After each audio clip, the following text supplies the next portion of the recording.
మత్తయి సువార్త 16 అధ్యాయం 18 వచనం. బైబిల్ స్టడీ కొరకై మత్తయి సువార్త 16-18 అందరం కలిసి ఒక మాట చదువుకుంటాం.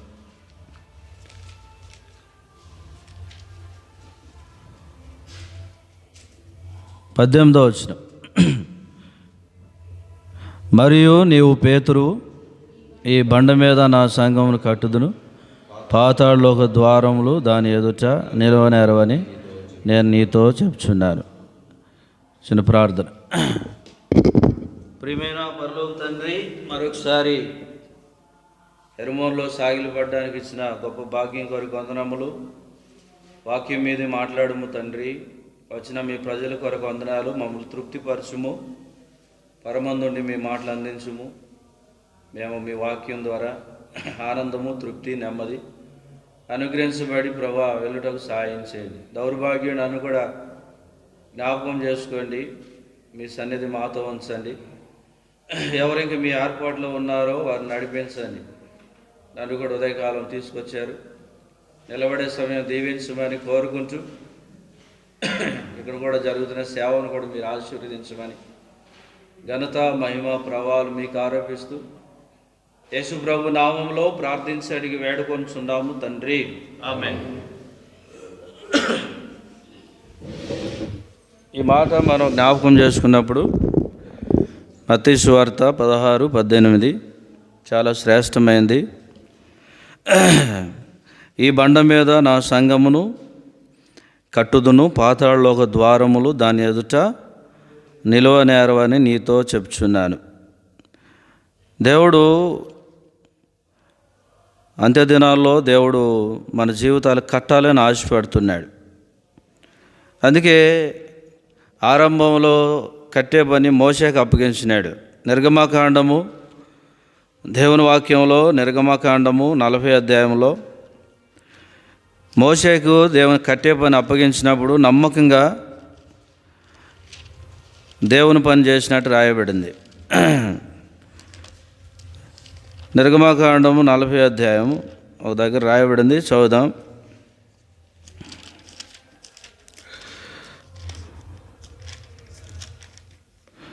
నిర్గమకాండం 40 అధ్యాయము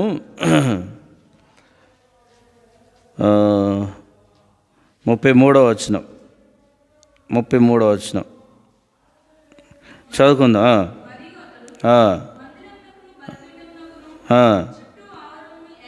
ఏర్పరిచి అలాగున మోసే పని సంపూర్తి చేశాను. 35వ వచనం లేదా 34-35. అప్పుడు మేఘము ప్రత్యక్ష గుడారం కమ్మగా యెహోవా తేజస్సు మందిరము నింపెను.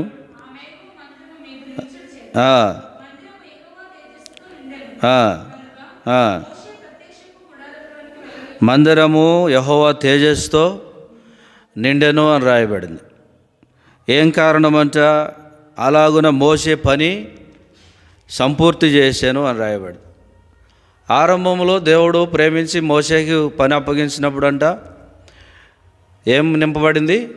అలాగునే చేశాను అని రాయబడింది.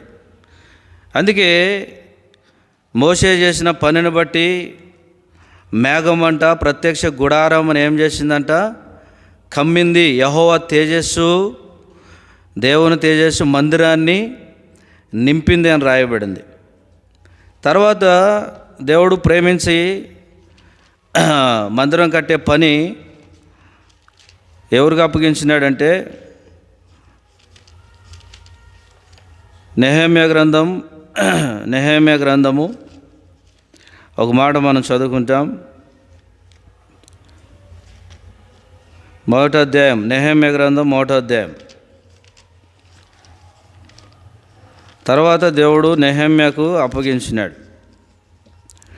దేవుని పని, దేవుని పరిచర్య భూమి మీద మనం జరిగించాలని దేవుడు ఇష్టపడి అనేకులు కోరుకున్నాడు. మోషే కూడా 120 సంవత్సరాల్లో తన జీవితంలో దేవుడు ఏది చేయమంటే అది, ఎంత కొలతలు ఇవ్వమంటే అంత కొలతలు కరెక్ట్గా కట్టినాడు. తర్వాత మీరు చదివితే కొలతలు ఎట్లా పెట్టినాడు?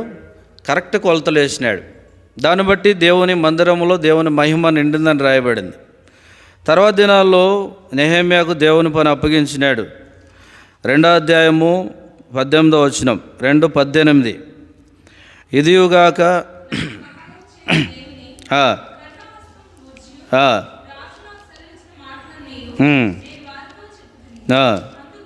అందుకు వారు కట్టుటకు పూనుకొందం రండని చెప్పి ఈ మంచి కార్యం చేయడానికి నెహెమ్యాతో పాటు దేవుని మందిరం కట్టడానికి, మంచి కార్యం చేయడానికంటే అనేకులు అందరినీ పురుకొల్పి తీసుకొని వచ్చి ఎన్ని దినాలు, 52 దినాలు, తర్వాత 52 దినాల్లో కంప్లీట్ చేసి అక్కడ కూడా దేవునికి మహిమ వచ్చిందని రాయబడింది. మొదటి దినవృత్తాంతాలు 22వ అధ్యాయం, మొదటి దినవృత్తాంతాలు 22వ అధ్యాయము దేవుని వాక్యంలో మనం చదివితే, తర్వాత సొలొమోనుకి దేవుని పని అప్పగించినాడు. భూమి మీద దేవుడు తన సంఘాన్ని కట్టాలని ఇష్టపడతా ఉన్నాడు. చదవండి, మొదటి దినవృత్తాంతాలు 22వ అధ్యాయము 5వ వచనం.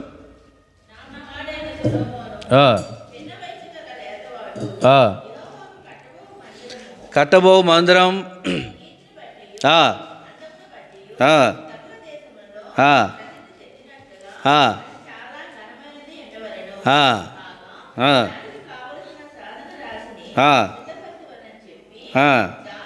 దావీదు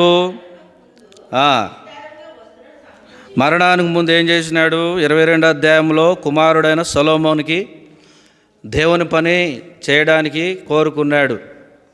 కింద భాగంలో చూస్తే దావీదును కోరుకోలేదంట. 22:8 యెహోవాకు నాకు ప్రత్యక్షం ఎలాగూ సెలవిచ్చెను, నీ విస్తారంగా రక్తం వలికించి గొప్ప యుద్ధములు జరిగించువాడు, మందిరమును కట్టించకూడదు, వలికించితివి. ఏమని రాయబడింది? మూడోది ఎవరంట? మొట్టమొదట మోషేకు అప్పగించినాడు దేవుని పని.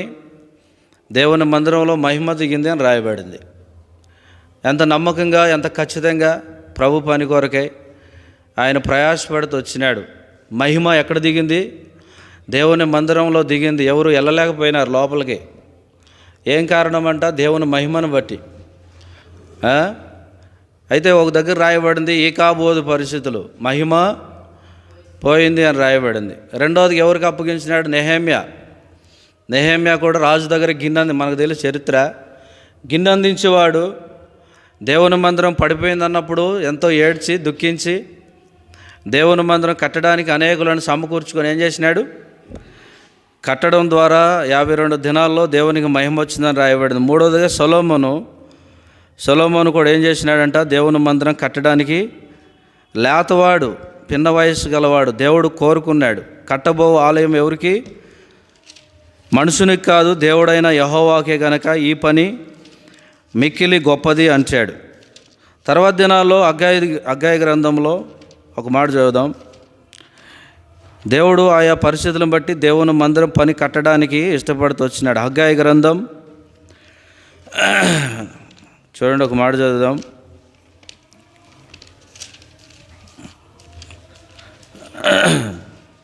మొదటి అధ్యాయం,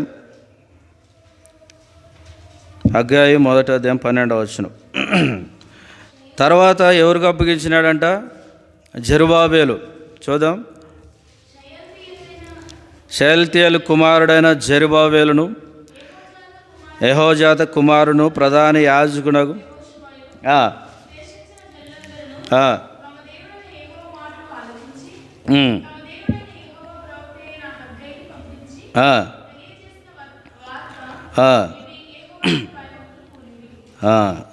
తర్వాత జెరుబ్బాబెలు కోరుకున్నాడు. 2వ అధ్యాయము 4వ వచనంలో, అయినను యెహోవా ఆజ్ఞ ఇచ్చిందేమనగా, జెరుబ్బాబెలు ధైర్యం తెచ్చుకొనుము, ప్రధాన యాజకుడగు యెహోజాదా కుమారుడైన యెహోషువ ధైర్యం తెచ్చుకోము అని చెప్పి 5వ వచనం చదవండి. మీరు ఐగుప్తు దేశం నుండి వచ్చినప్పుడు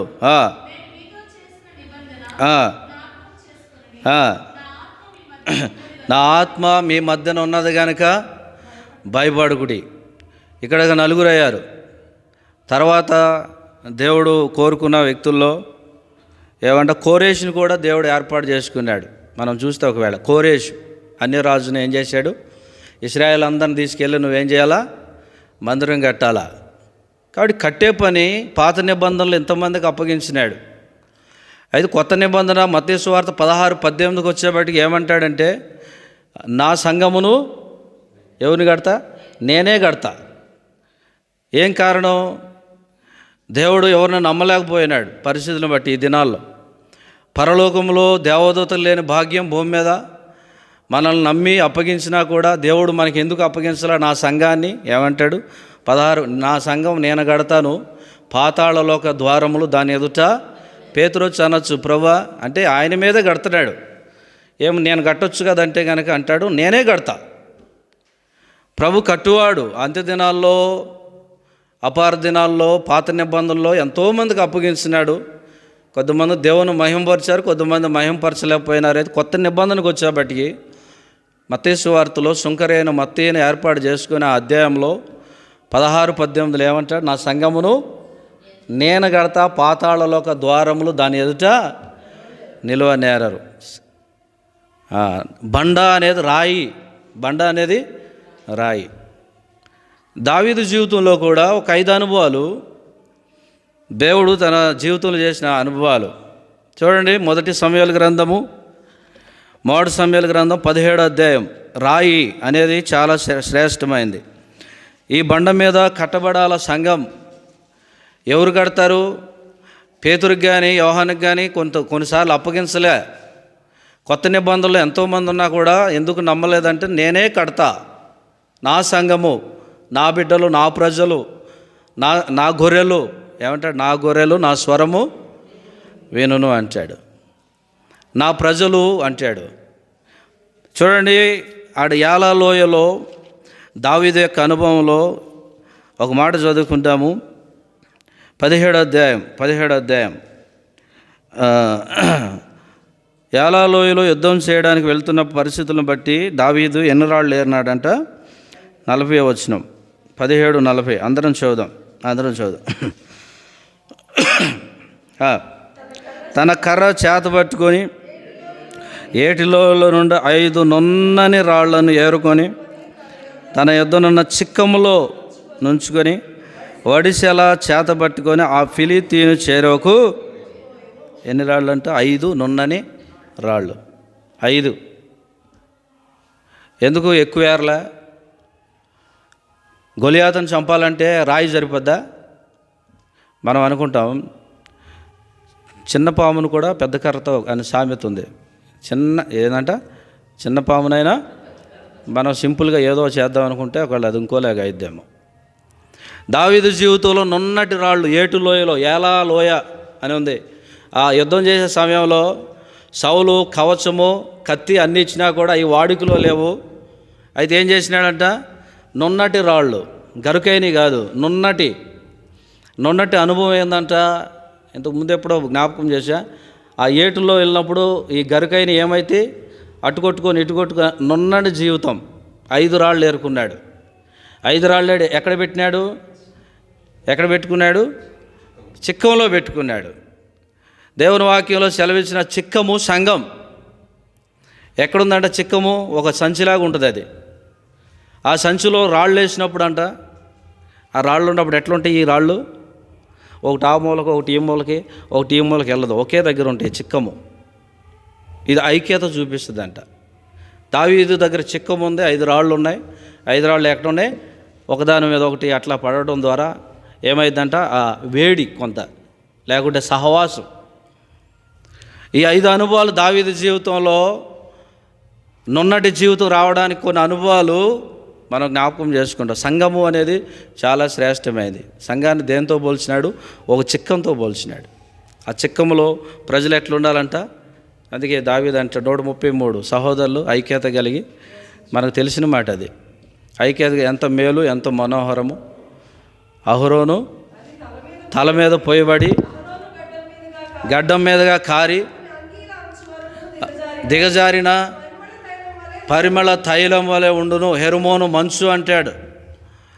కాబట్టి దినాన్న సంఘము అనేది దేవుడు స్వరక్తమిచ్చి సంపాదించిన సంఘం అపోస్తుల కార్యములు అంటాడు. సంఘానికి కొన్ని పేర్లు ఉన్నాయి. మొట్టమొదట 2 కొరింథీ 11:2లో పవిత్రురాలైన కన్యకగా అంటాడు. ఏ కన్యక? 11:2 నేను పవిత్ర కన్యకగా చేస్తే కానీ సర్పము కుయుక్తి చేత ఏం చేసిందంట? మోసపరిచింది అంటాడు. చదవండి సంఘానికి పేరు. ఆసక్తి కలిగి ఉన్నాను. ఏ కన్యక? సంఘం పవిత్రురాలైన కన్యక. లోకంలో కన్యక ఏమనుకో దయచేసి, కొన్నిసార్లు అనేది బూతులు మాట్లాడతాడు అనుకుంటాను కొన్ని స్థలాలు. పవిత్రత కాపాడుకోవడానికి కన్యక ఎంతో ప్రయాసపడుతుంది లోకంలో. కాబట్టి దేవుడు మనం ఏం చేసినాడు? పవిత్రాలైన కన్యకనగా ఒక్కడే పురుషునికి సమర్పింపవలనని ఏమైపోయింది? మనకి ప్రధానం అయిపోయింది. ప్రధానం అయిన తర్వాత ఎట్లా ఉండకూడదు? ఇంకా కొన్ని ప్రధాన లోకంలో జరిగితే ఇంకా ప్రధానం అయిన తర్వాత ఇంట్లోనే చక్కగా ఉండాలా, ఎటు బయట తిరగకూడదు. ఒకవేళ ఏమన్నా కూడా కష్టమే. ప్రధానం ఇప్పుడు అయిపోయింది, పెళ్లి జరగాల. పెళ్లి జరిగే సమయానికి మనలో ఏం చూస్తాడు? పవిత్రత అనేది చూస్తాడంట. సంఘము అట్లా ఉండాలా. ఎఫెసీ పత్రిక 5:20లో ఎక్కడ ఉందంటే, సంఘము కళంకమైనను ముడతైనను మచ్చైనను డాగైన ఏది ఉండకుండా పవిత్రంగా పరిశుద్ధంగా ఉండాలని దేవుడు దాన్ని ఉతక స్నానం చేత, ఏ స్నానము? దాన్ని పవిత్రపరిచి పరిశుద్ధ తన ఎదుట నిలబెట్టుకోవాలా. ఎట్లా? నిర్దోషమైందిగా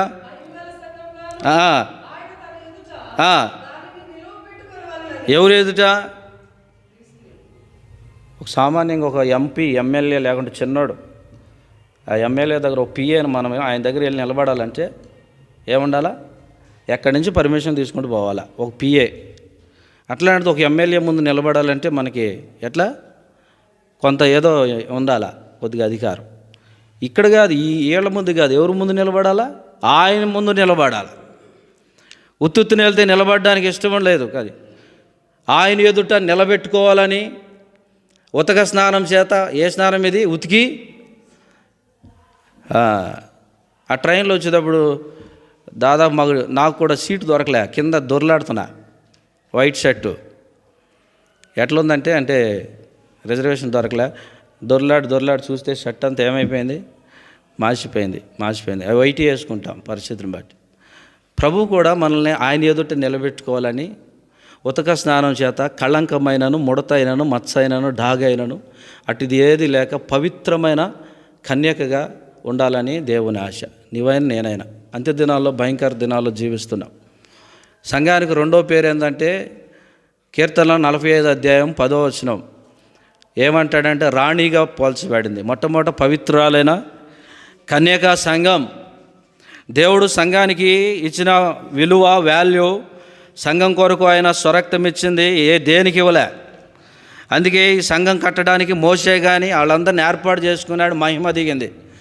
తర్వాత కొత్త నిబంధనలో సంఘాన్ని ఏం చేసినాడు? ఇక నేనే కడతానని దేవుడు ఉద్దేశించి కట్టడానికి పూనుకొని. సంఘం అంటే ఎవరు? సంఘం అంటే గోడలు, కుర్చీలు కాదు. కానీ అప్పారావు గారు ఎప్పుడో రాసినాడంట, దేశం అంటే మట్టి కాదు, దేశం అంటే మనుషులు అన్నాడంట. దేశం అంటే మనం ఏమనుకుంటామంటే ఏదేదో అనుకుంటాం. దేశం అంటే, సంఘం అంటే దేవుని ప్రజలు. కీర్తన 45:10-11 ఆలకించు,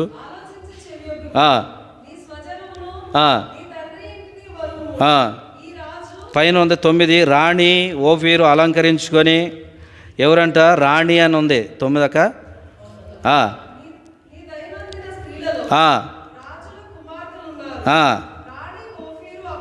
అపరంజితో అలంకరించుకొని. రాణి రెండో సంఘానికి రాణి బిరుదు. ఎట్లా ఉంటుంది? రాణి అలంకరించుకొని చక్కగా చూడముచ్చటగా ఉంటుంది. ఎస్తేరు గ్రంథంలో ఎక్కడో ఉన్న ఎవరు? ఆమెను తీసుకొచ్చి రాణిగా చేసిన వస్తీకి బదులుగా ఆయన చూడంగా రాజు ఆమె మీద ఏం పుట్టింది? దయ పుట్టి దండం చూపించినాడు. మనం కూడా అంత్య దినాల్లో సంఘంలో ఉన్న మనం ఏం చేయాలంటే, నీవు నేను కూడా అంటే కొన్నిసార్లు సంఘము అనే దాని మీద దేవుడు కడతా ఉన్నాడు, ఈ రాయి మీద. అందుకే దావీదు ఎన్ని రాళ్ళంట? 5 నున్నటి రాళ్ళు ఏరుకొని చిక్కములు వేసుకొని చిక్కములు వేసుకొని ఏం చేసినాడు? మొట్టమొదటి రాయి ఎక్కడ వాడాడు అంటే 5 అనుభవాలు దావీదు జీవితంలో, నున్నటి జీవితం, ఎన్నో శ్రమలు, ఎన్నో ఇబ్బందులు, ఎన్నో పరిస్థితులు దావీదు జీవితాన్ని కదిలించి వేసినాయి. అయినా కూడా చిన్నోడుగా ఒక రాయి ఎవరి మీద గొలియాతు మీద వాడాడు. ఏం చేసినాడు? గొలియాతు రోజు వచ్చి కనబరుచుకొని ఏమంటున్నాడు? నాతో మీరు ఏం చేయాలా? యుద్ధం చేయాలా? ఫిలిస్తీన్లు అంటే కృంగదీసేవాడు. ఫిలిస్తీనుడు కృంగదీసేవాడు. రోజు వచ్చి మాట్లాడుతున్నాడు, మీకు ధైర్యం ఉంటే మనం గొడవాడుకుందారండి. ఒక్కడు కూడా లేడు. సౌలుతో సహా ఏం చేసినారు? పారిపోయినారు. దావీదు చక్కటి మాట అంటాడు, అది నాకు ఎక్కువ ఇష్టం. జీవం గల దేవుని సైన్యాన్ని ఎదిరించడానికి ఈ సున్నతి లేని ఫిలిస్తీయుడు ఎంతటి వాడు. ఆయన పెద్ద ఖడ్గంతో వస్తుంటే ఈయన ఒక రాయి పరిగెత్తుకొని వెళ్ళి సంచిలో చేయబెట్టి, ఆడ చక్కటి మాట చదవండి, సంచిలో చేయబెట్టి ఏం తీసినాడంట? ఒక రాయి తీసి దాన్ని వడిసెల్లో పెట్టి ఎవరిని కొట్టాడు? కాబట్టి ఈ రాయి విజయం, దావీదుకి ఇచ్చిన విజయాల్లో ఒకటి. మొదటి సమయంలో 17వ అధ్యాయము ఆ మాట చదవండి. ఆ రాయితో ఫిలిస్తీని అడగొట్టినాడంట.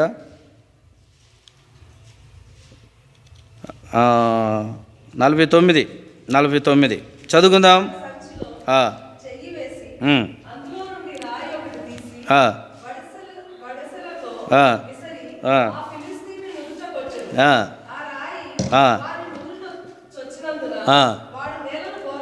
ఎట్లా పడ్డాడు? బోర్ల పడినాడని రాయబడింది. ఒక రాయి. 5 అనగా దేవుని కృప అంట. 5 ఏంటి? 5 ఎందుకు ఏరాడు? దేవుని కృపలో ఉన్నాడు దావీదు. కాబట్టి దావీదు జీవితాలు ఎంత అనుభవాలు లేవు, అయినా కూడా ఎట్లా వచ్చిందంటే ఒక్కొక్క దగ్గర ఒక అనుభవం నేర్చుకున్నాడు. మొట్టమొదటి అనుభవం ఎక్కడ? ఏలా లోయలో ఫిలిస్తీన్ దగ్గర అందరూ పారిపోతున్నప్పుడు, అందరూ కూడా సిగ్గుతో వెళ్ళిపోతున్నప్పుడు దావీదు జీవం గల దేవుని సైన్యాన్ని ఎదిరించడానికి ఎంతటి వాడు రాయి తీసి ఎప్పుడైతే వాడిని కొట్టినాడో ఎవరైపోయినారు? ఫిలిస్తీన్లు అంతా ఏమైపోయారు? ఓడిపోయినారని రాయబడింది. ఓడిపోయినారు. విజయం ఇచ్చినాడు మొట్టమొదటిగా. కాబట్టి దినం మన జీవితాల్లో చిక్కములో రాళ్ళు లేక మనం దేవుని దగ్గర నున్నటి జీవితం, అనుభవాలు కలిగి ఉండాలి. ఆరంభంలో పని అప్పగించినాడు, వాళ్ళు బాగానే చేసినారు. కొత్త నిబంధనలకు వచ్చేవాటికి ఏమంటాడు? నా సంఘము నేనే కడతా అన్నాడు. దేవుడు మనల్ని కట్టడానికి ఇష్టపడేవాడు. కట్టడానికి ఇష్టపడేవాడు. రెండో అనుభవంలో దావీదు జ్ఞాపకం చేసుకుందాం. చూడండి, మొదటి సమూయేలు గ్రంథం, మొదటి సమూయేలు రెండో అనుభవము చూడండి. మొదటి సమూయేలు 23వ అధ్యాయం, రెండో రాయి అనుభవం. మొదటి సమూయేలు 2:23 చూడండి. మొదటి సమూయేలు 23వ అధ్యాయము 2వ వచనం.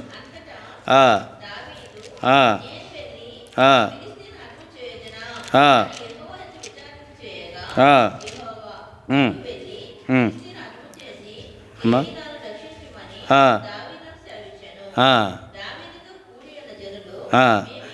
23వ అధ్యాయంలో ఏమంటాడు? తర్వాత ఫిలిస్తీన్లు 23వ అధ్యాయం 1వ వచనం 2వ వచనం అందరూ చదువు. తర్వాత ఫిలిస్తీన్లు కేయిలా మీద యుద్ధం చేసి కళ్ళల మీద ధాన్యం దోచుకొంచున్నారని దావీదుని వినబడిన. అంతటా దావీదు, నేను వెళ్ళి ఈ ఫిలిస్తీన్లు హతం చేదురని యెహోవా యొద్ద విచారణ చేయగా, యెహోవా నీవు వెళ్ళి ఫిలిస్తీన్లు హతం చేసి కేయిలాను రక్షించమని దావీదునకు సెలవిచ్చినాడు. రెండో అనుభవం కేయిలా అనుభవం. రెండో రాయి అనుభవం ఏంటంట? మొట్టమొదటిదేమో ఏలా లోయలో ఎవరు? గొలియాతు. ఒక అనుభవము జ్ఞాపకం చేసుకుంటే రెండో అనుభవంలోకి వచ్చినాడు దావీదు. ఏ అనుభవం ఇది? కేయిలా. ఏమన్నాడంటే, కేయిలా వాళ్ళు వచ్చి ఫిలిస్తీన్లు వచ్చి కేయిలా మీద యుద్ధం చేసి మొత్తం అంతా దోసుకుపోతే దావీదు దేవుని దగ్గరికి వచ్చి ఏమంటాడు? అయ్యా, ఫిలిస్తీన్లు వచ్చి కేయిలా ఆ జనులను హతం చేసినారు, మరి నన్ను వెళ్ళి రక్షించమంటావా అని అడిగాడు. ఏమడిగాడు? మనమైతే ఎర్రజింపుకుంటాం. దేవుడు చెప్పకుండా దేవుడు ఎట్లాంటి అనుభవం అంటే రెండోది కూడా వెళ్ళమంటావా ఉండమంటావా? ప్రభుని ఎట్లా అడగాల? ప్రభు వెళ్ళమంటావా ఉండమంటావా? ఆయన చక్కటి అనుభవం. ఒక దగ్గర అంటాడు, నేను ఎక్కడికి పోదునంటే నీవు హెబ్రోనుకు పొమ్మన్నాడు దేవుడు. ఎక్కడికి? హెబ్రోనుకు. దావీదు అనుభవంలో ఇది రెండో అనుభవం. ఒక దగ్గర ధ్యానిస్తున్నప్పుడు 5 అనుభవాలు ప్రాముఖ్యమైంది. రెండో అనుభవంలో దావీదు ఏం చేసినాడంటే కేయిలా ప్రజలను రక్షించినాడు, వాళ్ళను ఫిలిష్తీయులను ఓడించాడు. అంతా అయిపోయిన తర్వాత ఇప్పుడు ఏమనుకోవాలా? కేయిలా ప్రజలు రక్షించిన తర్వాత దావీదు ఏమనుకోవాలి? ఇద్దరు బాగుండాలా. 21వ వచనం చదివితే 11వ వచనం చదివితే చదవండి. 11వ వచనం చదువుదాం.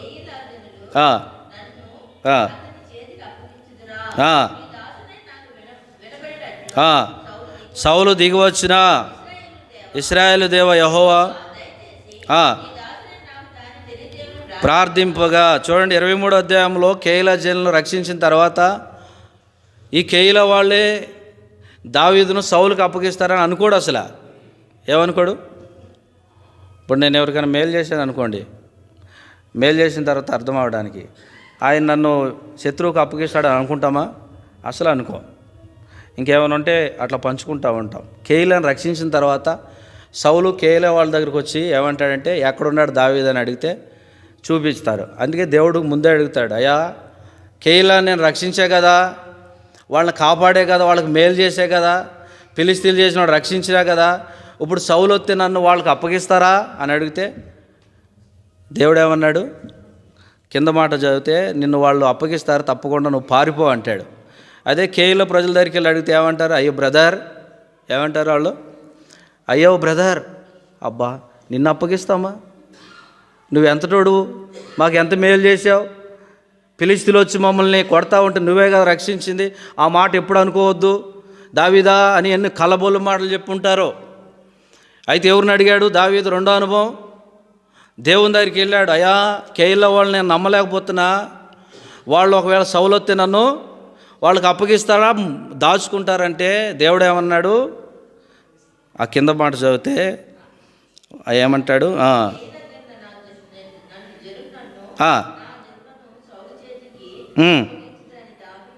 మరలా మనవి చేయగా యెహోవా వారిని అప్పగించదని సెలవిచ్చాను. 13 600 మంది అయిన అతని జనులు లేచి వెళ్ళిరి. దావీదు కేయిలా నుండి తప్పించుకున్న తర్వాత వెళ్ళక మానెను. రెండో అనుభవం చూడండి దావీదుని.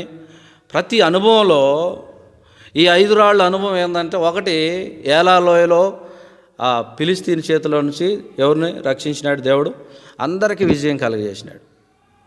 అప్పుడు ఉన్నట్టుండి స్త్రీలో ఒక పాట పాడినారు. ఏం పాట అది? అక్కడి నుంచి ఆరంభమైంది ఆ పాటే ఇంత తంటా దేశదని అనుకోలేదు దావీదు. ఆ పాట ద్వారా ఏమి స్త్రీలు ఎట్ట ఉంటుందంటే ఏదో ఒకటి పాడతారు పాపం వాళ్ళు. దావీదుకి ఎన్ని? సౌలుకి 1000 కొలది, దావీదుకి దాంట్లో ఎంత తేడా ఉంది? 1000, 10,000. ఆ మాట పట్టుకున్నాడు. పాడింది ఎవరు? అంతకుముందు పాడింది వాళ్ళు పాపం పాడుకుంటూ పోయారు. ఈ ఎవరి మీద పడింది? వేటు దావీదు మీద పడింది అంట. ఏం చేస్తాడు వాడు? కుర్రకుంక, వాడు అడవిలో తిరిగేవాడు అని ఎంత హేళన చేసి అక్కడి నుంచి ఏం చూపాడు? అయితే రెండో అనుభవం దావీదు ఏంటంటే, కేయిలా దేవుని దగ్గర విచారణ చేసినాడు. పొమ్మంటావా అంటే వాళ్ళు అప్పగిస్తారు, నువ్వు వెళ్ళిపో అన్నాడు. ఇదేనో మన జీవితాల్లో ప్రభు దగ్గర, ప్రభు మా పరిస్థితి, నా జీవితం ఎట్లా మేము కట్టబడాలా అని ఆ రెండో అనుభవం అడగాల. దావీదు అక్కడిని తప్పించుకున్నాడు. మూడో అనుభవం చూడండి. మూడో అనుభవం ఎక్కడంటే, 1 సమూయేలు గ్రంథం, దేవుని వాక్యంలో 1 సమూయేలు గ్రంథము 24వ అధ్యాయము 1వ వచనం. ఎన్గేది అనుభవం. ఎన్గేది ఏం చూడండి. ఇది మూడో రాయి అనుభవం చదవండి. మాని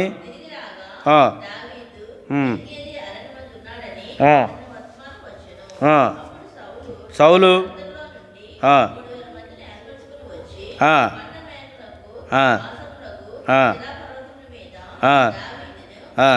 24వ అధ్యాయం అంతా ఏం అనుభవం ఇది అంటే చెప్పండి. ఎన్గేది అనుభవం. మొదటి అనుభవం యాలాలోయలో అనుభవం. రెండో అనుభవం ఏది? కేయిలా అనుభవం. మూడో అనుభవం ఏంటంట? ఎన్గేది అనుభవం. అక్కడ కూడా ఎంతమందిని వేసుకెళ్ళాడు సౌలు? దావీదును చంపాలని వెళ్తేనంట ఈయన శంఖా నివార్తకు పోయినాడు అంటే పడుకుంటే దావీదు వెళ్ళి ఏం చేసినాడు? చిన్న మొక్క కోసినాడు అంతే. దానికి దావీదు మనసు కొట్టుకుందని రాయబడింది 5వ వచనం. మనసునొచ్చి ఇతడు యెహోవా చేత అభిషేకం నొందినవాడు గనుక యెహోవా చేత అభిషేక్తుడే నా ప్రభువునకు నేను ఈ కార్యము చేయను. 3వ అనుభవంలోకి వచ్చేవాడు కారణం ఏంటంటే క్షమించే అనుభవం. సౌలు ఎంత చేసినా కూడా దావీదు ఏం చేసినాడు, ఒకవేళ మామూలుగా అయితే ఒంటరిగా ఉన్నాడు, పడుకున్నాడు, జనులందరూ ఏమన్నారు, చూడు దొరికాడు, ఏమన్నారు, చూడు దొరికాడు, ఇక నీకు ఇష్టం, ఇదే లాస్ట్, ఇక నువ్వు పోగొట్టుకుంటే ఏం చేయలేము అనుకుని ఉంటే, అది నాలాంటి ఉగ్రుడు అయితే ఏం చేస్తాడు, వెళ్ళి ఒక పోటు పడితే సౌలు చచ్చిపోయి ఉండేవాడే. కానీ దావీదు ఏమంటాడంటే, యెహోవా చేత అభిషేకించిన వాడిని నేను ముట్టను, నేను ముట్టి నేనెందుకు ఇదవ్వాలా అని వస్త్రపు చెంగు కోసినాడు. ఎందుకు? చూపించడానికి. ఇది 3వ అనుభవం దావీదు, ఎన్గేది అనుభవం. ఇన్ని అనుభవాలు ఎక్కడి నుంచి నేర్చుకున్నాడు దావీదు అంటే దేవుడే నేర్పించినాడు. కాబట్టి ఈ దినం మన జీవితాల్లో ఏలాలోయ అనుభవం ఉండాలా, రెండోది కేయిల్లా అనుభవం ఉండాలా, దేవుని దగ్గర విచారించాలా అని దేవుడు మనకు సెలవిస్తున్నాడు. నేర్చుకుంటే మంచిదే. ప్రభు అంటాడు మత్తయి సువార్త 11:29లో, నేను సాత్వికుడను దీన మనసు గలవాడిని కాబట్టి మీ మీద నా కాడి ఎత్తుకొని నా యొద్ద నేర్చుకోండి, అప్పుడు మీ ప్రాణాలకు ఏం దొరికిద్ది. ప్రభు దగ్గర నేర్చుకోవాల్సిన ఎన్నో ఉన్నాయి. ఇంతవరకు మన జీవితాలు ఎన్ని నేర్చుకున్నామో ప్రభు దగ్గర ఉండాలి. అందుకే 3వ అనుభవం చూసి 4వ అనుభవంలోకి వెళ్దాం. ఇక్కడ ఏమైందంట, వస్త్రం కోసిన తర్వాత మనసు నొచ్చుకొని ఏమంటాడంటే చక్కటి మాటలు అంటాడు. చూడండి 11వ వచనం, 10వ వచనం, ఆలోచించుము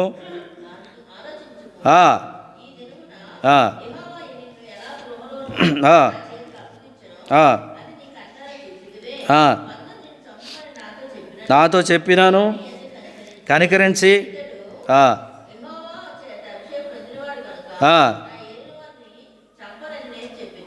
నా తండ్రి చూడుమో ఇదిగో నేను చంపగా నీ పై వస్త్ర చెంగు మాత్రం కోస్తుంది కనుక నా వలన నీకు కీడు ఎంత మాత్రమును రాదని, నాలో తప్పిదం ఏమాత్రం లేదని నీవు తెలుసుకోవచ్చు అని అక్కడ ఏం చేసినాడంట, ప్రజలు చెప్పినందుకే నా మీద ఇట్లా ఉన్నావే.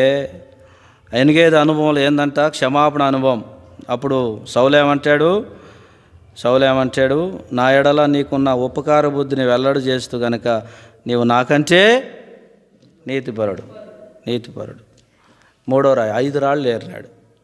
5 అనుభవాల సంగతులు. దేవుడు ఒక్కొక్క దగ్గర ఒక్కొక్క అనుభవం నేర్పిస్తాడు. ఏమంట, టీచర్లకి కొన్ని అనుభవాలు ఉంటాయి ఒక్కొక్క స్థలంలో, కొన్ని సేవకులు కొన్ని అనుభవాలు ఉంటాయి ఒక్కొక్క స్థలాల్లో. దేవుడు నేర్పిస్తూ ఉంటాడు. దావీదుకు కూడా ఆయన ఎక్కువ నివసించింది ఎక్కడ, గుహలు, కొండలు. ఈ కొండల్లోనే తిరిగి తన జీవితం అంతా ఇదైపోయింది. అందుకే దేవుడు అంటాడు, నా సంఘం నేను కడతాను, క్రీస్తు అనే బండ, రాయి అనుభవం. ఏదైనా నీనా అనుభవాలు దేవుడు జ్ఞాపకం చేసుకుంటా ఉన్నాడు. 4వదిగా జ్ఞాపకం చేసుకుందాం మనం. 4వదిగా 3 సమయాలు 30 అధ్యాయం ఏమంట, సిగ్లాక్ అనుభవం. అక్కడ 4వ రాయి సిగ్లాక్ అనుభవం. ఈ దినాన్న ఏలాలోయలో మొట్టమొదటి వాడిన నున్నని రాయి. కాబట్టి శత్రువు మీద మన జీవితాలు ఏం చేయాలంట, పోరాడేవారికి ఉండాలా. రెండవదిగా కేయిల అనుభవం, దేవుని దగ్గర విచారించాలా. ప్రభు నన్ను పొమ్మంటావా, నన్ను భక్సింగ్ గారు కూడా ఎక్కువ ఏమన్నాడంటే, కీర్తన 40 అధ్యాయం 8వ వచనంలో ఆ మాట చాలాసార్లు చదువుంటాం. దేవా నీ చిత్తము జరిగించుట నాకు, దేవుని చిత్తం జరిగించే విషయంలో దేవుని దాసుడు. ఎన్నో ఐహిక విచారాలు, పరిస్థితులు, దేవుని చిత్తం అనుకుంటాం కానీ అది చేయలేని పరిస్థితులు అయిపోయినాయి. ఏమంట, దావీదు అనుభవం, దేవా నీ చిత్తము నెరవేర్చుట నాకు, నీ ధర్మశాస్త్రం ఎక్కడుంది, ఆంతర్యంలో లోపల ఉందంటాడు. నీ ఎదుట నేను పాపం చేయకున్నట్లు నీ వాక్యము నా హృదయంలో ఉంచుకొని ఉన్నాడు. ప్రభువు మనల్ని కట్టాలంటే ఈ అనుభవాలు కాకుండా ఇంకొక అనుభవం చూసి మనం ముగించుకుందాం. చూడండి దేవుని వాక్యంలో 3 సమయాలు 30 అధ్యాయం, సిగ్లాక్ అనుభవం. సమస్తం పోగొట్టుకున్నాడు దావీదు. ఎట్లా సంపాదించుకున్నాడు ఆ అనుభవాన్ని చూద్దాం.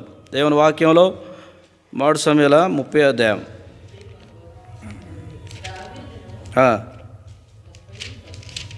మొదట వచ్చిన చదవక సిగ్లాక్ అనుభవం. 4వది అనుభవం ఇది. సిగ్లాక్ వచ్చిన తర్వాత ఏమైంది ఆడ చూడండి. పడి కొట్టి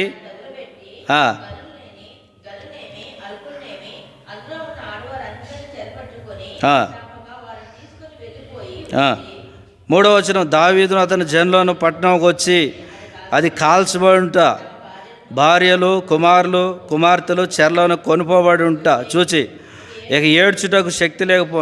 ఈ అనుభవం ఏ అనుభవం అంటే ఇదంటే సిగ్లాక్. 4వ రాయి అనుభవం. ఏం కారణం అంటే ఎవరితో వెళ్ళినాడంటే దావీదంటే ఫిలిస్తీన్లతో వెళ్ళిపోయినాడు. ఎవరితో యుద్ధానికి వస్తున్నాడు అంటే ఫిలిస్తీన్లతో కలిసి ఎవరి మీదకి యుద్ధం? ఇశ్రాయేల్ మీదకి వస్తున్నాడు. ఏం చూడు ఆ దేవుడు ఏం చేసినాడు అక్కడంటే కొద్దిగా ఏ అనుభవం ఇచ్చాడు? కొద్ది కష్ట అనుభవం ఇచ్చినాడు. అందరు చెరపట్టుకొని పోతే అది యోబు లాంటి పరిస్థితి వచ్చిందంటే మనం ఇంకా బైబిల్ తెరవాము. నాకు ఇన్ని కష్టాలు ఇచ్చినాడు, ఎంత బాధలు ఇచ్చినాడు, ఎందుకు ఈ విశ్వాసం అనుకుంటాం. మళ్ళీ పాడేదాం, విశ్వాస సహితముగు ప్రకటించు డేసు అని పాడతామంట. కాబట్టి దావీదు జీవితంలో ఏం కోల్పోయినాడు? అంతా కోల్పోయినాడు. ఏం కారణం? సిగ్లాక్లోకి వెళ్ళినాడు, వాళ్ళతో కలిసిపోయినాడు. అయితే దావీదుకి ఈ పాఠం నేర్పించినాడు. ఎట్లా ఏడ్చినాడంటే సిగ్లాక్ అనుభవంలో ఏం ఏడ్చినాడు? అన్నీ కోల్పోయినాడు. అయితే సమకూర్చుకోవడానికి ఇష్టపడేవాడు ఇట్లా వస్తాడు. అదే అందుకంటాడు పోగొట్టుకోవడం ఈజీయే. ఏమంట? పోగొట్టుకోవడం ఈజీ. కొన్నిసార్లు పోతే పోనీ. ఒక 8 నాణ్యాలు అమ్మ లోకాసు వార్త 15వ అధ్యాయంలో ఒక పేద విధవరాలు 10 వెండి నాణ్యాలు, ఒకటి పోయింది. మనమైతే ఏం చేస్తామంటే నేను చెప్తున్నాను మీ విషయం. నేనైతే పోతే పోనీలే 9 ఉన్నాయి కదా, 8 పోయినా పర్లే అనుకుంటాం కొన్నిసార్లు. అదే దేవుని దృష్టిలో ఏం కాకూడదు. ఒక్కటి కూడా ఆ పేద విధవరాలు ఒకవేళ కళ్ళు కనపడకపోవచ్చు. ఈ మధ్యలో నేను కళ్ళజోడు తీసుకున్న కనపడతలేదని, అక్షరాలు కనపడతలేదు అని వేసుకుంటే అది వేసుకుంటే ఇంకా కనపడినట్టుంది. ఇంకా అందుకే పద్దాకు తీసేస్తామన్నా. ఆయన అంటాడు పెట్టుకొనే ఉండాలా అంటే అది పెట్టుకున్నప్పుడు లేదు గొచ్చుకున్నట్టు ఏదో లేకుండా ఉంటే అలవాట్లేదు. అది దావీదుకి అలవాటు లేనట్టుగా ఆయనకు ఉన్న అలవాటు ఏంది? రాళ్ళు. ఆ రాయి తీసుకుని ఎంత దూరం నుంచి అయినా కొట్టి ఇది చేయగలడు. పల్లెల్లో వాడతారు కోతులను బెదిరేయడానికి. మా గోదావరిలో ఆ వడిసెల్లో వాడతారు అప్పట్లో. ఇప్పుడు అన్నీ వచ్చేసినాయి, రకరకాలు అన్నీ వచ్చేసినాయి. ఆ వడిసెలతో కొడితే రాయి పెట్టుకొని చిక్కము సంగము, ఆ వడిసెలు కూడా సంగం లాంటి దాంట్లో ఆ రాయి ఎట్లా ఉంటుంది? కట్టబడి ఉంటుంది, అటు ఇటు చెదిరిపోదు. ప్రభు చేతుల్లోకి రావాలంట మనల్ని తయారు చేస్తాడు. 2 తిమోతిలో 2వ అధ్యాయంలో గొప్ప ఇంటిలో ఎన్ని పాత్రలు ఉన్నాయి? బంగారము వెండి ఇత్తడి ఎన్నో పాత్రలు ఉన్నాయి. అయితే యజమానుడు వాడుకోవడానికి ఎవరు వాడుకోవాలా? యజమానుడు వాడుకోవడానికి అర్హత కలిగిన పాత్రగా ఉండాలంటాడు. 2వ తిమోతి 2వ అధ్యాయము 10-11 చూడండి. దేవుని మందిరంలో మనం పాత్రలం పనిముట్లం. 2:20 గొప్ప ఇంట్లో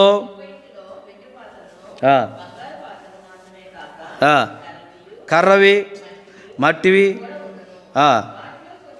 కొన్ని ఘనతకు కొన్ని ఘనహేంతు వినియోగింపండు. ఎవడైనా వీటిలో చేరక పరిశుద్ధపరచబడి యజమానుడు వాడుకొనుటకు అర్హమై ఎవరు వాడుకోవడానికి? యజమానుడు. ఏ యజమానుడు? మన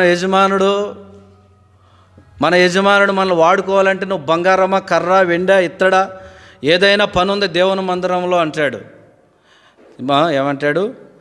అందుకే యజమానుడు వాడుకోవడానికి అర్హత కలిగి ఉండాలంటాడు. కొన్నిసార్లు మన జీవితాలు వాడుకున్న లేకట్లేదు అనుకునేది కాదు. యజమానుడైన మన ప్రభు తగిన సమయంలో మనల్ని వాడుకునేంత వరకు మనం వెయిట్ చేయాలి. ఏం చేయాలి? ఒకరోజు బంగారం పాత్రను తీసుకుంటాడు, ఒకరోజు ఇత్తడి తీసుకుంటాడు, మూడో రోజు మట్టిది తీసుకోవచ్చు. మట్టిది తీసుకున్నప్పుడు ఈడు ఎంతరా వాడు ఏట్రా అని మనం అనుకోకూడదు. బంగారం తీసుకున్నాడు ఆడు యోగ్యుడు అనుకోకూడదు. ప్రభు ఏ పాత్రను ఎక్కడ వాడాలో అక్కడ వాడుకుంటాడు. మణిపూర్ ప్రాంతాల్లో కూడా చాలామంది ఇప్పుడు కూడా ఆ చెదిరిపోయిన వారి కొరకు వాళ్ళు ఆహారం తీసుకొని పోయి పాపం వాళ్ళని ఆదరించి వస్తూ ఉన్నారు. చెదిరిపోయిన క్రైస్తవులు దేవుని కొరకు శిరఛేదనం చేయబడినాడు. కాబట్టి దేవుడు ఎక్కడైనా వాడుకోగలడు. కొన్నిసార్లు నన్ను కూడా అస్సాం పంపించాలనుకున్నారు కడప నుంచి. అందరు వెళ్తూ ఉంటే నాకు అసలు హిందీ కాదు, తెలుగు కూడా సరిగా రాదు నాకు 10th క్లాస్ తర్వాత. అంకుల్ అనుకున్నాడు, నువ్వు అస్సాం పంపించాలంటే నాకు ఇక్కడే సరిగా రాకపోతే ఇంకా అస్సాం వెళ్ళి నేనేం చేస్తా, హిందీ కూడా రాదు ఇప్పుడు కూడా. అయితే దేవుడు యోగ్యుల్ని ఎవరు పంపించాలంటే వాళ్ళు. కొన్నిసార్లు దేవుడు అట్లాగా దావీదు జీవితం 4 అనుభవాలు. ఎందుకు నున్ననయ్యాడు దావీదు కీర్తనలు ఎక్కువ ఉండే కారణం ఏంటంటే ఏమంట, ఆ రాళ్ళు గరుకైనవి కాదు, నున్నట్టే ఏట్లో కొట్టుకున్నాయి. దావీదు అనుభవం కూడా ఎన్నో అనుభవాలు ఆయన. ఈ అనుభవంలో మనం చూస్తే సిగ్లక్లో ఏమైంది, అంతా పోయింది. అయితే ఏం చేసినాడు, ఏఫోదు అనుభవం చూడండి.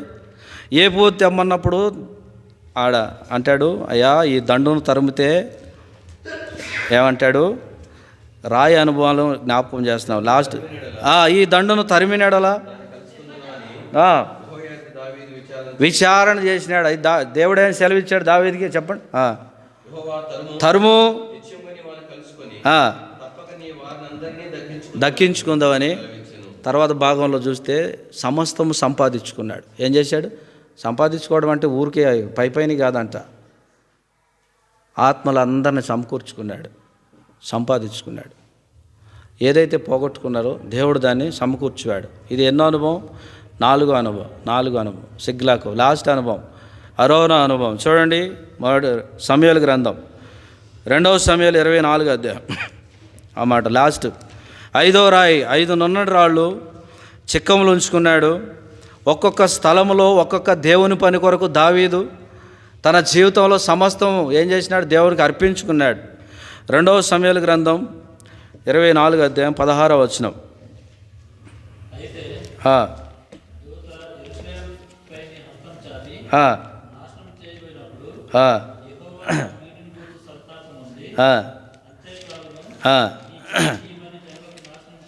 దావీదు చేసిన చిన్న పొరపాటును బట్టి దేవుడు అక్కడ ఏం చేసినాడు, ఒక శిక్ష ఇచ్చినాడు. ఏం శిక్ష అంటే అది ఏమంటాడు, 10వ వచనం. జనసంఖ్య చూసినందుకై దావీదు మనసు కొట్టుకొనగా అతడు నేను చేసిన పని వలన గొప్ప పాపం కట్టుకోడు, నేను ఎంత అవివేకినై దాన్ని చేస్తుని, యెహోవా కరుణించి నీ దాసున నా దోషము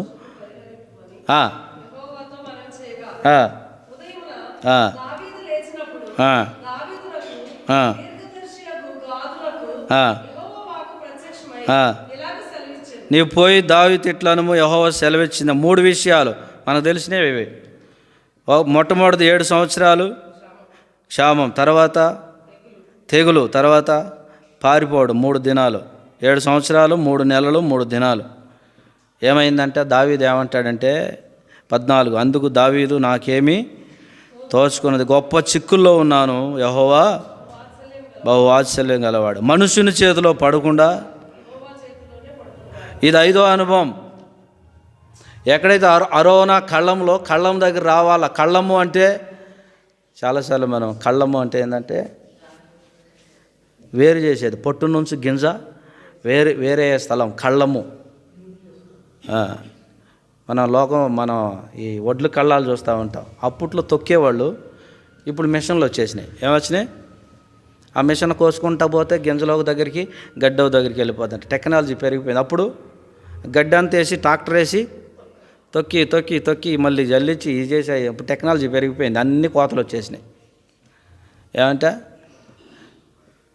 అరోనా కళ్ళంలో ఏదైతే జరిగిందో దేవుడు అక్కడ ఒక బలిపీఠం కట్టమంటాడు. ఎవరిని, దావీదుని. ఏమంటాడు, ఎక్కడ నష్టపోయావో, ఎక్కడ తప్పిపోయినావో అక్కడ ఏం కట్టాలా, 18వ వచనం, బలిపీఠం కట్టాలంటాడు.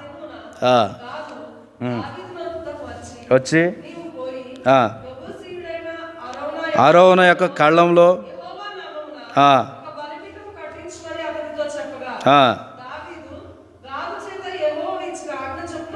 పోయాను. 21 దావీదు తెగులు మనుషులకు తగలకుండా నిలిచిపోనట్లు యెహోవా నామమున ఒక బలిపీఠం కట్టించుకొని నీ వద్ద ఈ కళ్ళము కొనవలనని వచ్చి నేను కళ్ళము, ఏదైతే కళ్ళము అక్కడ బలిపీఠం ఉందో అదే మందిరం కట్టబడి యెరూషలేమైంది. రాజుల గ్రంథంలో ముందుకెళ్తే దినవృత్తాంతాల్లో కూడా అరోనా కళ్ళంలో సొలొమోను ఏం కడతా ఉన్నాడు? మందిరాన్ని కడతా ఉన్నాడు. ఈ 5 అనుభవాలు, 5 రాళ్ళు దావీదు జీవితంలో, ఈ 5 రాళ్ళు చిక్కంలో ఒక్కొక్క దగ్గర ఒక్కొక్క రాతిని వాడినాడు. కొన్నిసార్లు మనమైతే ఇంకా 5 రాళ్ళు ఒకేసారి వాడితే బాగుంటుంది అనుకోండి. ఒక్కొక్క అనుభవం దావీదు జీవితాన్ని స్ట్రాంగ్ చేసినాయి. ఈ దినాలు ఏ సిమెంట్ వాడాలి బ్రదర్ అంటే A1 ఒకటి కిందకు వచ్చేటప్పటికల్లా పనికిమాల కొన్ని సిమెంట్లు ఉంటాయి. మనం ధర తక్కువ అనేసి మనం వాడితే ఏమైందంట? అందుకే ఈ అడ్వర్టైజ్మెంట్లో ఏం వాడాలా? అల్ట్రాటెక్ను వాడండి అని వాళ్ళు చెప్తా ఉంటే అదే తెచ్చుకుంటాం పోయి. దేవుని వాక్యం ఏం సెలవిస్తుందంటే 5 అనుభవాలు రాళ్ళు. అయితే నీవు నేను కూడా ఒక 5 అనుభవాలు స్పీడ్గా చూపిస్తా. దేవుడు మనల్ని కట్టాలంటే ఒక 5 రాళ్ళుగా ఉండాలి. మనం ఉత్తుత్తిన వాడుకోడు. మొట్టమొదటి అనుభవం చూడండి, దేవుని వాక్యంలో ఏ రాయిగా ఉండాలి మనం అంటే యెషయా గ్రంథము 51వ అధ్యాయం. మనల్ని దేవుడు కట్టాలంటే ఒక 5 రాళ్ళు. దేవుడు దావీదు జీవితంలో 5 అనుభవాలు నేర్పించినాడు. మనం కూడా ఒక 5 అనుభవాలు నేర్చుకోవాలి. యెషయా గ్రంథం 51వ అధ్యాయము చదవగలిగినాడు. 1వ వచనం చదువుదాం. యెషయా గ్రంథం 51:1 చదవడం. నీతిని అనుసరించు వారలారా, ఏ బండ నిండు చెక్కబడుతురో ఆలోచించుడి. ఏ అనుభవం? రాయి అంట చెక్కబడిన అనుభవంలో ఉండాలంట. ఏమంటాడు? మీరు ఏ బండ నుండి మన బండ ఎవరు? ప్రభువైన క్రీస్తే. ఈ బండ మీద సంఘమును కట్టుదును అన్నాడు. ఈ బండ నుండి మనం చెక్కబడ్డాం. ఈ అనుభవాలు ఎట్టుంటామంటే అసలు చెక్కబడ్డానికి ఇష్టం ఉండదు ఈ దినాల్లో. ఒక బాణమైనా సరే ఏదన్నా ఉండాలా, శిల్పి చెక్కుతూ ఉంటాడు. ఏమ్మా, మ్యూజియంలోకి వెళ్తే కొన్ని చెక్కబడినవి ఉంటాయి. ఉత్తినే వదిలేసి రాయి అంటాం. దాన్ని ఏం చేస్తాడు? శిల్పి అనుదినం చెక్కుతూ ఉంటాడు దానికి రూపు వచ్చేంతవరకు. మీరు ఏ బండ నుండి చెక్కబడిన రాయిగా ఉండాలా మనం. ఏమంటాడు? కొన్నిసార్లు చెక్కితే ఇష్టం ఉండదు. మావాడు పెన్సిల్ బాక్స్ కొంటే వాడు రాయకుండానే చెక్కుతాం ఎక్కువైపోయింది. ఇవి ఈ మధ్యన ఏమొచ్చినది? షార్ప్నరా. వాడు రాసేది కూతంతా అది చెక్కి మొత్తం అంతా దాంట్లోనే పోతామని. అంటే చెక్కితే ఎట్లా ఉంటుంది అంటే కొన్నిసార్లు షార్ప్గా వస్తే రాయాలా, వాడుకోవాలి. ఊరికే చెక్కుకుంటూ పోయేది కదా, వాడబడాలా దేవుని పాత్రలుగా. అందుకే మీరు ఏ బండ నుండి మొట్టమొదటి ఏ రాయి ఉండాలో? మనము చెక్కబడిన రాయి. దేవుని మందిరం యెరూషలేములో చెక్కిన రాళ్ళు వాడారు. ఏ రాళ్ళు వాడారు?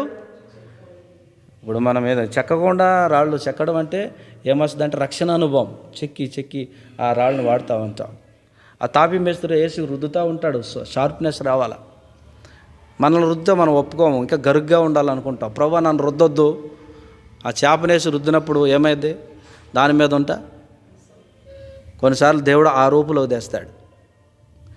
దైవజనులు ఎంతోమంది కూడా దేవుడు వాళ్ళని చెక్కుతూ ఉన్నాడు. మొట్టమొదటి అనుభవం ఏంటంట? చెక్కబడిన అనుభవం.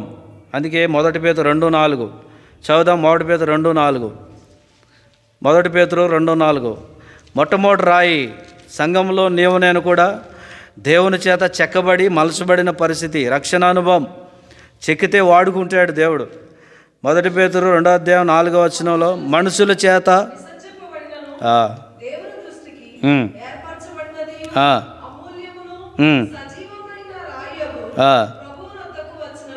ఎవరి దగ్గర రావాలా? ప్రభు దగ్గరికి వస్తే దేవుడు 5వ వచనం యేసుక్రీస్తు ద్వారా దేవునికి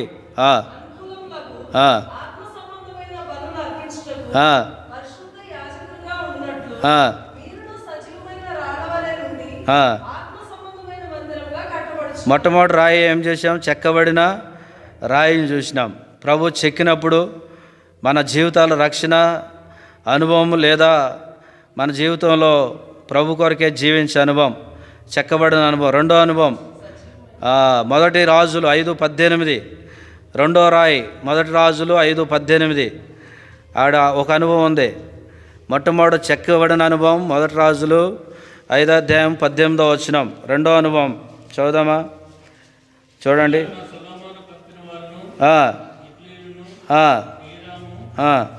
శిల్పకారులు మ్రానులను నరికి రాళ్లను మలిచి మందిరం కట్టుటకు చాలు. రాళ్లను మలిచి. రెండో అనుభవం ఏంటంట? రాళ్లను యెరూషలేము తీసుకుని వచ్చిన. మలచడం అంటే అదే దీనత్వం కిందకు వస్తుంది. మలచడం అంటే ఒక మనిషిని ఏం చేయడం? షేప్ చేయడం. మంచిది, షేప్ చేయడం. సౌలు లాంటి వాళ్ళని దేవుడు మలిచినాడు. ఎక్కడ? ప్రభువా నీవెవడు అంటే అది తెలియని పరిస్థితిలో సౌలుని మలిచి పౌలుగా మార్చినాడు. దీనత్వం అనుభవం తీసుకొచ్చాడు. 14 పత్రికలు ఎవరి ద్వారా వచ్చినాయంట? అకాల మందు పుట్టినోడిని అంటాడు. శిష్యుడు కాదు కొన్నిసార్లు, ఆఖరిలో వచ్చినాడు. మలచబడిన అనుభవం. దేవుడు నిన్ను నన్ను మలుస్తున్నప్పుడు యెరూషలేములో రాళ్ళు ఎట్లా ఉన్నాయంటే మనం వెళ్ళి చూస్తే, ఒకవేళ ఇప్పుడు ఎవరు వెళ్ళారు యెరూషలేము? ఇంతవరకు ఎవరు వెళ్ళా. కొన్నిసార్లు లక్షలు ఖర్చు పెట్టి యెరూషలేము వెళ్ళి ఇది ఒక నది, అది ఒకటి చూస్తాం, ఆడేం ఉండవు. ఆడ దానికే ఆ ఫోటోలు పంపించి ఇది ఏమంట? యెరూషలేము స్తంభము, సొలొమోను కట్టిన మందిర వైభవము, ఆ రాళ్ళు చెక్కినవి, మలిసిన రాళ్ళు. కాళ్ళు పెడితే ఎట్ట ఉంటుందంట? మనం కూడా ఎట్ట ఉండాలంటే దేవుని దృష్టిలో అట్లా ఉండాలి. పాలరాతి, ఏ రాతి? కాళ్ళు పెట్టడానికి కూడా కొన్నిసార్లు వేరే వేరే స్థలాలకు పోతే ఆ కట్టడాలను చూసి ముగ్ధులైపోతూ ఉంటారు. ఎందుకు? ఆ తాజ్మహల్ చూసినప్పుడు ఏమంట? ఒక సమాధి అది, అయినా కూడా దాన్ని చూసినప్పుడు అబ్బా ఎంత కట్టడమా అనుకుంటా. నిన్ను నన్ను దేవుడు కడతాడు. చెక్కిన రాయి వల్ల ఉండాలా. రెండోది, మలచిన రాళ్ళు తెచ్చినారు మందిరం కట్టడానికి. ఏ రాళ్ళు? మలచకపోతే వాడుకోడు దేవుడు. యెరూషలేము తెచ్చిన మలచబడకపోతే, దాన్ని శుభ్రం చేయకపోతే, ఈ దినాల్లో కూడా మంచి మంచి రాళ్ళు. తర్వాత రాయి ఏ రాయి అంటే దేవుని వాక్యం 3వ అనుభవం చూద్దాం. 3వ అనుభవం ఏ రాళ్ళు? అక్కడే రాయబడింది. 6 మొదటి రాజులు 6వ అధ్యాయం 7వ వచనం. మొదటి రాజులు 6:7.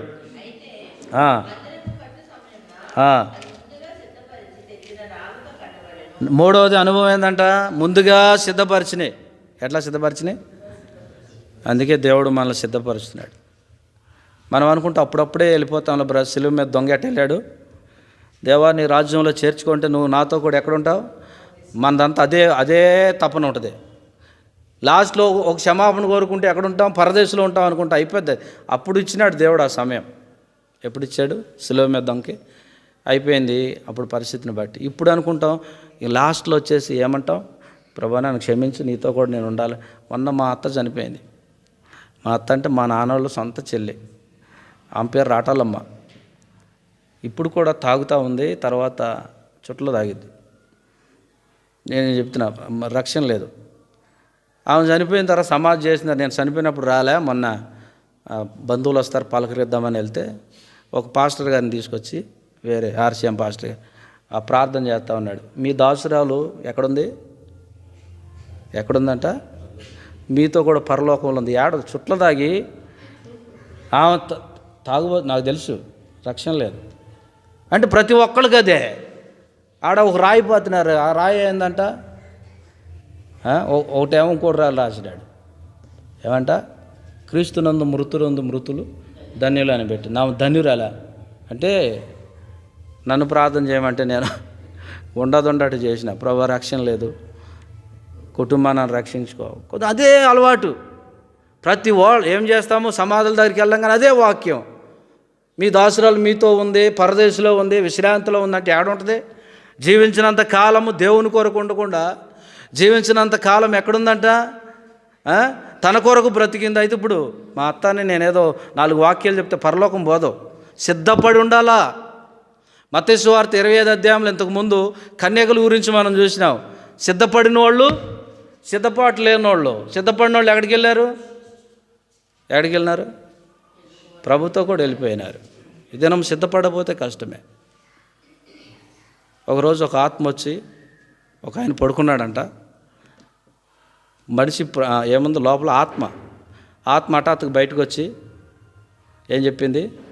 అయ్యా అబ్రాం గారు నేను వెళ్ళిపోతున్నా అందంట. ఏముంది? నేను పోతున్నా. ఎవరు? ప్రాణం బయట. హఠాత్తుగా లేచినాడు. లేచి ఏమైందంటే నేను వెళ్ళిపోతున్నా, ఇక నీలో ఉండవు నాకు ఇష్టం లేదు. ఏమైంది నీకు? ఇన్ని సంవత్సరాలు నన్ను ఎట్లా వాడుకున్నావు? నీ అబద్ధాలకు వాడుకున్నావు, నీ మోసానికి వాడుకున్నావు, నాలో ఉన్న అంతరాత్మను చంపి నీ ఇష్టానుసారంగా వాడుకున్నాక నేను నీలో ఏం చేయలేను, ఉండలేను. నేను లోకంలో ఉన్న కొన్ని పరిస్థితులు బట్టి భార్య భర్తలే కలిసి ఉండడానికి కష్టమంటే ఆత్మ ఎన్నో సంవత్సరాలు మనతో ఉండి మనల్ని భరిస్తూ ఎంతకాలం భరించింది? నా ఆత్మ ఉంది, నేను ఆత్మను చంపుకొని కొన్నిసార్లు కొన్ని మాటలు మాట్లాడతా. ఇన్ని సంవత్సరాలు నన్ను వాడుకున్నావు, అబద్ధానికి మోసానికి అన్నిటికి వాడుకున్నావు. ఈ రాత్రితో ఏమైపోయింది? నేను సెలవు తీసుకుంటా, వెళ్ళిపోతే ఏమైంది? నువ్వు వెళ్ళిపోతే నా పరిస్థితి ఏంటంటే అంతే. ఇంకా అందుకే ఈ ఆత్మ విడవకముందేనంట మనం ఏం చేయాలి? మనం పరిశుద్ధాత్మ దేవుని కలిగి ఉండాలి. మొట్టమొదట చెక్కబడిన రాయి, రెండోది మలసబడిన రాయి, మూడోది సిద్ధపరచబడిన రాయి. దేవుడు నిన్ను నన్ను సిద్ధపరుస్తున్నాడు. నా ఇష్టం నేను సిద్ధపడితే పడతా, లేకుంటే లేదంటే ఘోరమైన పరిస్థితులు ఎదుర్కోవాలంట. లాస్ట్లో 4వ రాయి చూసి ముగిద్దాం. దేవుని వాక్యం 4వ రాయి ఇందాకే చూసినాం. 1 పేతురు 2:5 ఏమంటాడంటే సజీవమైన రాయి అంటాడు. ఏ రాయి? మృతులుగా ఉండకూడదు, చచ్చిన వాళ్ళలాగా ఉండకూడదంట, సజీవులుగా ఉండాలి. చదవండి. విసర్జించబడిన, ఏర్పరచబడిన సజీవమైన రాయి. ఏ రాయి ఇది? అంటే రాళ్ళంటే మనం ఏదో కట్టడం అనుకుంటాం, మనమే రాళ్ళము. సజీవమైన రాయిగా ఉండాలి. అందుకే ప్రకటనలు అంటాడు, నువ్వు జీవిస్తున్నావన్నా ఏముంది, పేరు మాత్రం ఉందిగా, నీవు మృతుడివే అంటాడు సంఘం గురించి. ఊరికే బ్రతుకుతున్నాం, ఏదో అయిపోతుంది, వెళ్ళిపోతున్నాం, అందరూ అక్కడే ఉంటాం అనుకుంటాం. కానీ అది అక్కడున్న స్థానం ఏంటంట కొద్దిమందికే. పౌలు ఆ మాట అనగానే మనం అనలేమేమో కొన్నిసార్లు. మంచి పోరాట నా పరుగు కడముడి, విశ్వాసం కాపాడకుండా నా కొరకు అంత ధైర్యంతో అన్నాడు. కాబట్టి దినాన్న సజీవమైన రాయిగా ఉండాలంట, మృతులుగా ఉండకూడదంట. ఏమంట? లాస్ట్లో రాయి చూద్దాం దేవుని వాక్యంలో. ఇదేంటంటే ఎఫెసీ పత్రిక 2:20. ఎఫెసీ పత్రిక 2 లాస్ట్గా ఈ 5 అనుభవాలు మనం కలిగి ఉండాలా. చెక్కబడిన అనుభవము, రెండవదిగా మలచిన అనుభవం, మూడవదిగా సిద్ధపరచబడిన రాయిగా ఉండాలా, నాలుగవదిగా సజీవమైన రాయిగా ఉండాలా, ఐదవదిగా ముఖ్యమైన మూలరాయి ఉండగా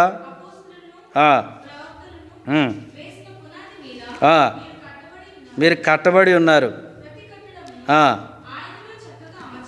ఎట్లా ఉండాలా? అమర్చబడి ఉండాలా, చక్కగా అమర్చబడి ఉండాలి. అప్పుడు మేస్త్రి కట్టేటప్పుడు ఒక్కొక్క రాయి పేరుస్తూ ఉంటాడు.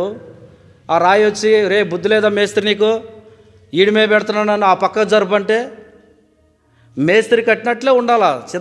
ఏంటంట చక్కగా. అందుకే వాడు ఏమేస్తాడు? ఒక్కొక్క రాయికి సిమెంట్ కాదు, ఏమేస్తాడు? అది తూకం. ఎందుకు? ప్రతి రాయికి తూకం వేయాలా, లేకపోతే వంకరకి వెళ్ళిపోద్ది, ఈ మూల నుంచి ఆ మూలకి వెళ్తుంది. చూసినాడు ఏమనుకుంటాడు, ఏం మేస్తావయ్యా నువ్వు కట్టేది ఎట్ట కట్టావు, చక్కగా కట్టమన్నాం కదా, నీకు అన్నీ ఇచ్చినాయి కదా అంటాడు. అందుకే ప్రతి రాయి చక్కగా అమర్చబడాలి. ఇది అమరిక లేని పరిస్థితి, అమర్చబట్ల. అందుకే మన జీవితాలు ఇట్లా ఉన్నాయి. దావీదు జీవితంలో 5 రాళ్ళు, 5 అనుభవాలు. మన జీవితంలో ఈ 5 అనుభవాలు ఉండాలి. దేవుడు చెక్కుతూ ఉంటాడు, అవసరాన్ని బట్టి మలుస్తూ ఉంటాడు. అవన్నీ మందిరానికి తెచ్చినారు. ఎక్కడ తెచ్చారు? యెరూషలేము మందిరంలో. ఈ రాళ్ళన్నీ కూడా ఎట్లా ఉన్నాయి? చక్కగా చెక్కబడి అమర్చబడి చూడడానికి ఎంతో కనువిందుగా ఉంది. అందుకే దేవుడు నా సంఘమును నేను కడతాను, పాతాళలోక ద్వారములు దాని ఎదుట నిలవ నేరవ అంటాడు. ఈ దినము పాతాళలోకం సంఘాల్లోకి వచ్చేస్తూ ఉంది, లోపల. కాబట్టి ప్రభువా మమ్మల్ని కూడా కట్టుము, చెక్కుము, సజీవులుగా ఉండడానికి, చక్కగా ఉండడానికి మమ్మల్ని తయారు చేయి అనేటువంటి స్థితి మనం కలిగి ఉంటే దేవుడు ఆయన చేతిలోకి వస్తే అద్భుతంగా కడతాడు. ఎట్ట కడతాడు? చాలామందిని కట్టినాడు ఆయన, మంచి మేస్త్రి, ఆర్కిటెక్ట్. అట్లాంటి దేవుని మనం కలిగి ఉన్నాం. ప్రభువా మమ్మల్ని కట్టుము, మమ్మల్ని సరిచేయము. ఈ మాట మత్తయి సువార్త చదువుకొని మనం ప్రార్థన చేద్దాం. దేవుని వాక్యంలో లాస్ట్ మాట జ్ఞాపకం చేసుకుందాం, ప్రార్థన చేసుకుందాం. మనల్ని కట్టాల దేవుడు అంటే మనము ఎట్లా ఉండాలంటే ఎఫెసీ 5:1 ప్రకారం ప్రేమ కలిగి ఉండాలి.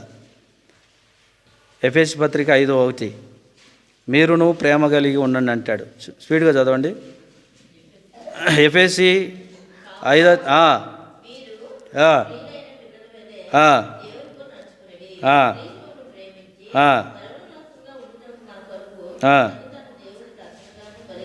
అర్పించుకోనేను కనుక మీరు ప్రేమ కలిగి ఉండాలా. దేవుడు కట్టాలంటే ఈ రాళ్ళతో పాటు ఏముండాలా? మీరును ప్రేమ కలిగి ఉండాలా. ఫిలిప్పీ 2:5 మీరు దీనత్వం కలిగి ఉండాలంటాడు. క్రీస్తు యేసునకు మనసు, ఈ మనసు మీరు కలిగి ఉండాలంటాడు. మీరు దీన మనసు 2:5 చదవండి.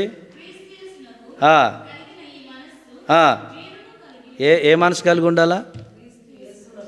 ఆయన మనసు గురించి కొన్నిసార్లు రాయబడింది. మరి మన మనసు గురించి ఒకసారి కట్టబడాలంటే క్రీస్తు యేసునకు కలిగిన మనసు మీరు కలిగి ఉండండి. ఒకటి ప్రేమ చూపండి అంటాడు. ఇవి కట్టబడే సాధనాలు. ఏమంట? భూమి మీద కట్టబడే సాధనాలు ప్రేమ, ఐక్యత, సమాధానం, దీనత్వం, దయాళత్వము. ఇట్లాంటివి ఉంటే దేవుడు మనల్ని అద్భుతంగా అడుగుతాడు. 1 పేతురు 1:14 పరిశుద్ధత అని రాయబడింది. 1 పేతురు 1:14 ఏముంది? మీరును పరిశుద్ధులై ఉండుడి అంటాడు. చదవండి.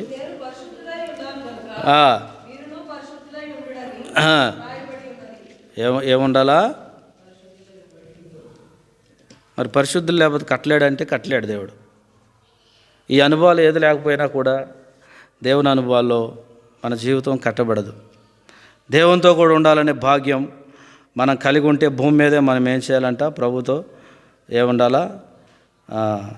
రాళ్ళ వలె ఉండాలా. సజీవమైన చెక్కబడిన ఈ రాళ్ళ వలె మనం ఉంటే కనుక దేవుడు ఉపయోగించుకుంటాడు. ఏ రాయి ఎక్కడ ఉపయోగాలో అక్కడ ఉపయోగించుకుంటాడు. దావీదు ఎన్ని రాళ్ళు ఏరాడు? 5 ఏరాడు. 5 అంతల ఆయన ఆశీర్వాదాలు, శ్రమ స్థలాల్లో నుంచి ఆశీర్వాదంలోకి వచ్చాడు. అందుకే క్రీస్తు అనే బండ మీద ఆయన కట్టబడ్డాడు. దావీదు 40వ కీర్తన ఏమంటాడు? జిగటగల దొంగ ఊబిలో నుండి ఆయన పైకెత్తి ఎక్కడ కట్టినాడు? ఆ మాట చదివి ప్రార్థన చేస్తాం. ఈ దినాన నిన్ను నన్ను ప్రేమించి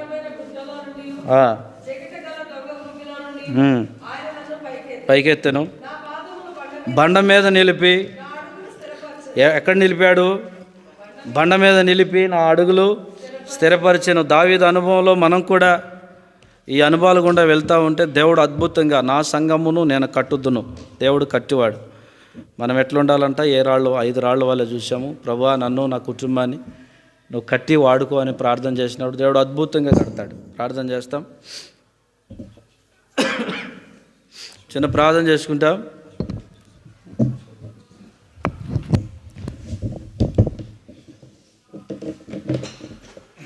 ప్రియమైన పరలోక తండ్రి, యేసు ప్రభు నామములో మీకు వందనములు తండ్రి. మమ్మల్ని కూడా ఆత్మీయ సంఘంలో కట్టాలని ఇష్టపడిన మీ ప్రేమకు వందనములు. దావీదు 5 రాళ్ళు అనుభవం, 5 అంతల ఆశీర్వాదాలు, శ్రమ గుండా వెళ్ళినాడు. మా జీవితాల్లో చెక్కబడి, మలచబడి, సిద్ధపరచబడి, సజీవమైన రాళ్ళ వలె ఎక్కడ పెడితే అక్కడ ఉండే రాళ్ల వలె మా జీవితం ఉండగలుగుట సాయం చేయండి. ఆ రీతిగా మమ్మల్ని సిద్ధపరచము. అంత్య దినాల్లో తోడుండము. మాతో కూడా మాట్లాడమని ప్రార్థిస్తున్నాం. మీకు ఉపయోగకరమైన పాత్రలుగా, పనిముట్లుగా అంత్య దినాల్లో చేయము. సమస్తమని మీ చేతులకు అప్పగిస్తూ మృతుల్లాగా ఉండకుండా సజీవమైన రాయి వలె, మీకు ఉపయోగపడే పాత్రల వలె అంత్య దినంలో వాడుకోమని ప్రార్థిస్తూ, నా సంఘమును నేను కట్టుదును అన్నట్లుగా ఆత్మీయంగా అన్ని పరిస్థితుల్లో మమ్మల్ని కట్టి మీ నామ మహిమార్థం వాడుకోండి. సిద్ధపడిన జీవితం అనుగ్రహించండి. అంత్య దినాలు, అపార దినాలు, భయంకర దినాలు, దుర్దినాలు, ప్రేమ చల్లారిపోయిన దినాలు, ఆసక్తి ఈ విషయంలో మాందులుగాక ఆత్మయందు తీవ్రత కలిగి మిమ్మల్ని సేవించే భాగ్యం దయచేయండి. వినేవారం కాకుండా వాటి అందు విశేషమైన జాగ్రత్త కలిగి ఉండడానికి కృప చూపించండి.